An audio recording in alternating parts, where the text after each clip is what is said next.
I don't quite know why you find it shocking. I mean, of course we all pay lip service to the idea that progress is good and we should be changing all the time, but what if we're right?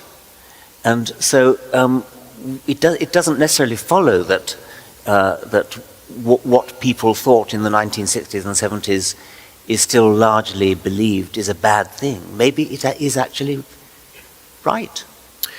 Well, I think this is a very interesting perspective, and it's one that I held too.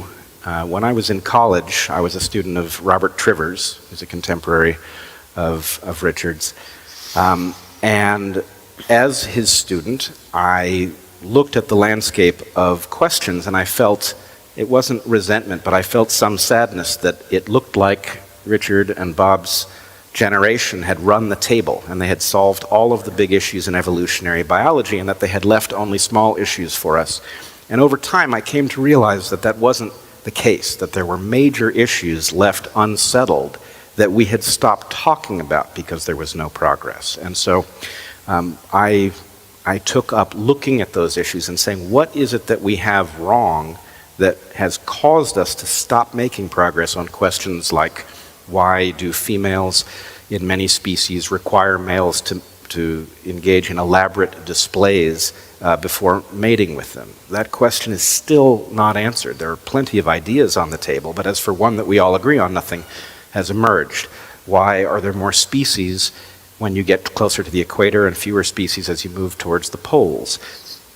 Why do we grow feeble and inefficient with age? These are all questions on which some progress had been made, but that progress seemed to me to have stagnated. So I don't disagree with you that your generation got an awful lot right, but what I wonder about is why progress has slowed given the number of large questions that remain, and a related question is why there does not seem to be a generation of biologists that followed you that appear to be working in a way that would allow them to solve big questions in the way that R.A. Fisher had, or you did, or Bob Trivers did. I don't see that generation of biologists that are capable of wielding tools in the bold way that you all managed.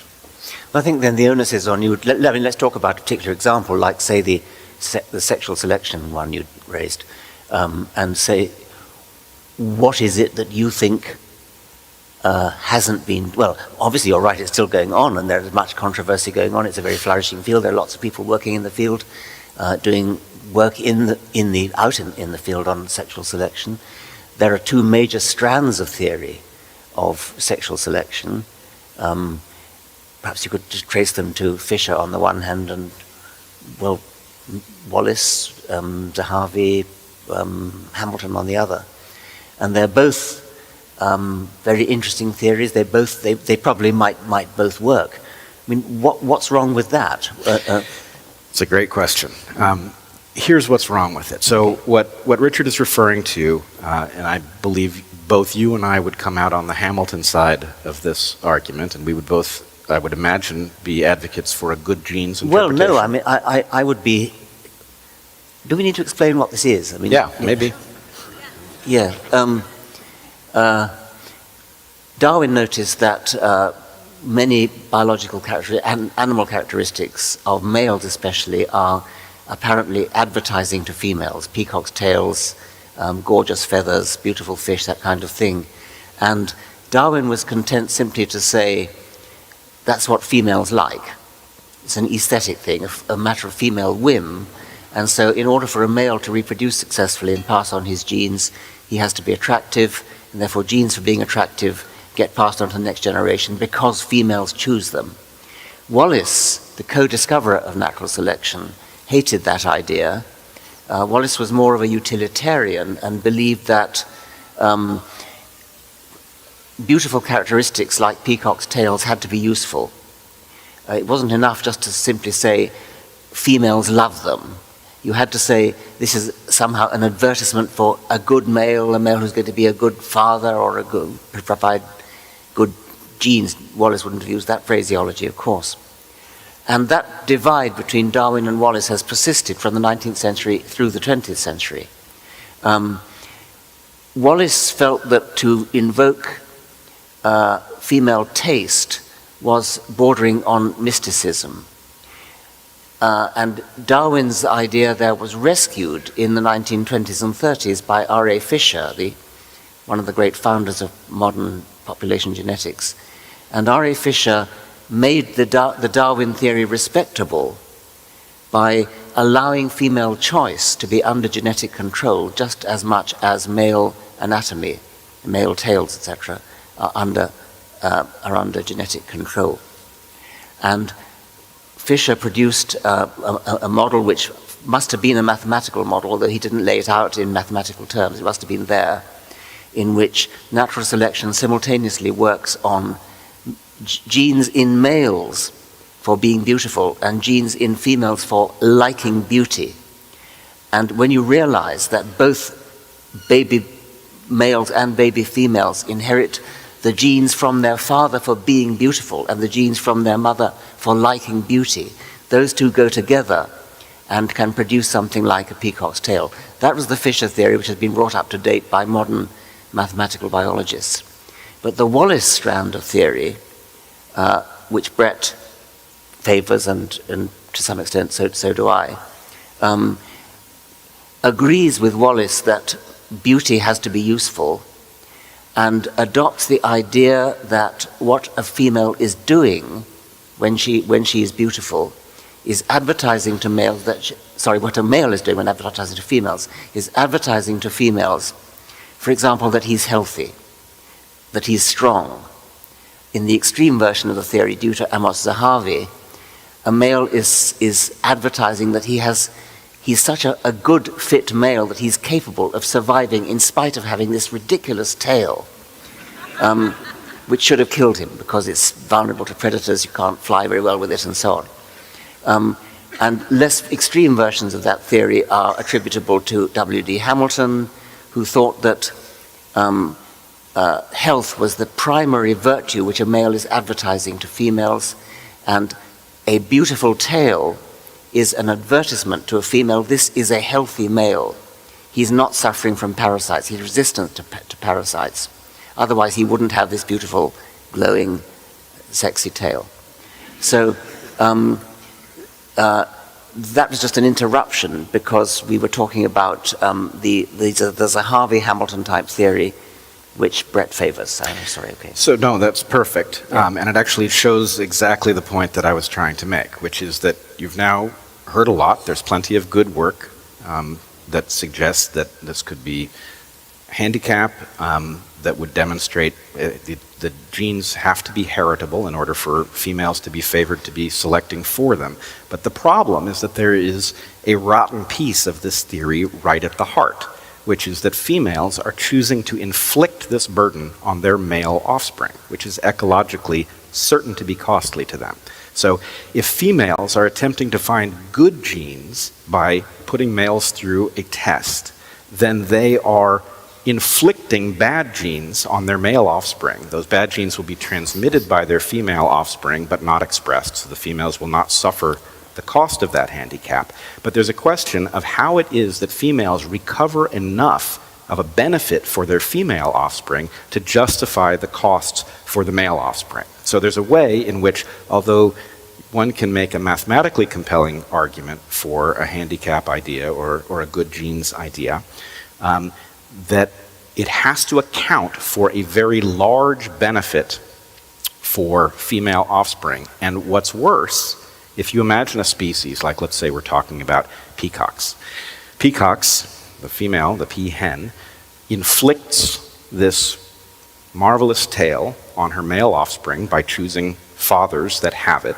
In peacocks, like all creatures that have these elaborate displays, males contribute nothing other than genes. So if she's picking something valuable, it has to be encoded in the genes. So she inflicts this cost on her male offspring and presumably then acquires a benefit for her female offspring. But they do this each and every generation. Only a small number of males in each generation mate. Females, choosing these tails, pick the same males again and again. So that ought to leave the number of bad genes in the environment very small, because females are eliminating those bad genes each and every generation, which means that after a small number of generations, there ought to be very little advantage in picking males with beautiful tails because there are no bad genes left. And so the question is, if one of these good genes hypotheses is correct, why is female vigilance constant? It should be females select against bad genes, the number of bad genes drops, female vigilance now has no value, female vigilance should drop, bad genes should crop back up, female vigilance should rise again, and we should see an oscillating pattern. But we don't see it. What we see is generation after generation, females choose the males with the most elaborate tails. So it doesn't matter what the answer is here. The point is, this is a question that year after year remains with us, and we make no progress on it. We are still fumbling with explanations that have one value, but don't completely answer the question. So why is that? But this is a matter for mathematical modeling, and it's being done. And there are various different mathematical models which we can't go into now, but I mean, this is something that is an active field of theoretical research, and it's going on. I must say I have become something of a skeptic of mathematical modeling because it suffers from two kinds of errors that are pretty obvious. One is it will sometimes give you an answer that is not viable in reality. In other words, if we were to mathematically model the way a sphere sits on a razor, as long as there are no other forces input into this system, we will be told that a sphere will balance on a razor. But we all know that a sphere doesn't balance on a razor, right? Mathematical modeling will tell you that a cup of coffee in a room will take an infinite amount of time to equalize, that it will approach the temperature of the room and the room will approach the temperature of the coffee, but they will never reach each other. We know that this isn't the case. So mathematical modeling has a way in which it can fool us into thinking that we have the right answer when we don't. And the other problem is that these mathematical models very frequently have so many parameters in them that you can match any natural behavior, even if the model isn't the reason that the natural behavior is what it is. So I'm a little actually surprised to hear you defend... But the remedy for that is better mathematical models. It's not throwing out mathematical models altogether. I don't know. I had a mentor in graduate school who was himself a mathematician, and he said something striking to me one day. He said that math is the language we resort to when we don't know how to explain something. And so I would argue, yes, mathematical models can reinforce an explanation that is itself sensible, but if we don't have an explanation that's actually satisfying, the fact that we have a mathematical model that suggests it, I don't find especially compelling. Because there are lots of ways you can get there. Well, to go back to what you first started saying about the difficulty with the Zahavi theory, that the female inflicts on, the way you put it was right, the female inflicts upon her offspring the handicap as well as the benefit. I mean, that's exactly what I said in The Selfish Gene when I ridiculed the Zahavi theory. And I was wrong, because my student, Alan Graffan, who's now a fellow professor at Oxford, did produce a mathematical model which does show that, as a matter of fact, the Zahavi theory can work. And I was wrong, everybody else was wrong.